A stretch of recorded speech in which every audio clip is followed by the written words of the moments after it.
Bunda yana 3 tane somsa. Kanayında bir acayip yerinden bir berin sefer. Kanı. Elhamdülillah Rabbil Alemin. Amin. Şükür ve sadakalarımız Allah-u Teala dergâhında kavlu. Hazret Kolvan Pirimiz, Hazret Oğlu Pirimiz, Hazret Sultan Muhammed, Hazret Ramcamma, Hazret Doğut Pirimiz kollab, hanadanlarda çözüp, yanlarımızda sözlerdi. Sizi baktığınızda atanayın ömürleri uzak borçlulardı, hizmetlerini kılıç size nasip etki. Hemşe taklarınız kolayı, yaşlılar bir gay. Sadakalarınız kavlu, ömürleriniz uzak boy, müşterileriniz asan boy. Hemşe yollarınız açık boy. Amin. Xorazm kapıdan yine bıratımıza kuda kalasa somsa verdik. Nereye çıktınız yola? Vadi. Vadiye ne işe? Ne ona çıktınız akıl? Aytın akıl. Hazret Davud'da yenesini çünkü ata razı, Xudo razı dedi, yene razı, peygamber razı dedi. Ana ölmeyin. Enelerimiz şu Hazret Davud'da enesini ziyaretgahını abad etişin Allah-u Teala'dan buyurulgan maaşı.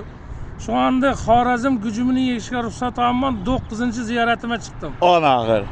Belli de yine. Şu Bir kürek bağır pasterini. 1000 yıllık bel kürekti, şokta işletti. Aa. Dağlardan darak düşer degan Kinada suratga tushish. Surete çiçeksiz. Ha, Kinada. Ana akıl, ana akıl. Acayip. Şu an bu başlanışı vadiden başlandı. Hazret Davud yenesine Xorazm gücüme hem Pahlavon Mahmud Pilevi'de yıksan o Xanna şuvatı yegiladi. Ha, 2 tane. Olsun. Ondan keyin Hazret Davudga yegildi. Davud atani ziyorat etaman. Çünkü Buxoro qumini kechib o'tgan odamni ziyarati qabul bo'ladi. Shuning uchun birinchi vodiyga boriladi. Borishda bir marta kechib o'taman.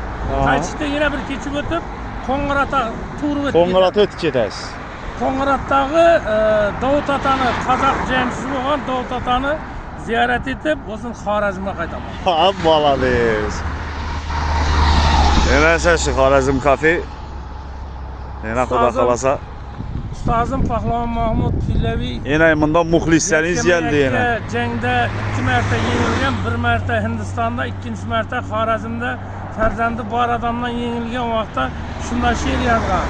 Har bir dinning dilagin bersin o'zi so'nmasin. Yomon sanchar yuragim yechim yolg'iz bo'lmasin. Juftchi uchun qushlar ham aslo juftda o'lmasin. Ne bir daraxt ne adam yechim yolg'iz bo'lmasin.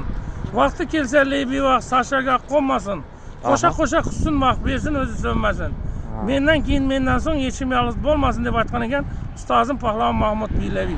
Ha, malades. Rahmet. Yine Kazakistan'dan gelen muxlisler. Esselamu aleyküm. Ayaksınız siz. Belkürek mi? Lapatça. Ha, bu internette alınan lapatça şu. 1000 yıllık belkürek. 1000 yıllık. Bunu. Ama. Neyse belkürek.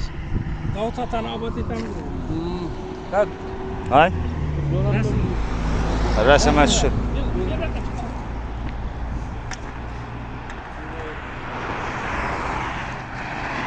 Resim açışın.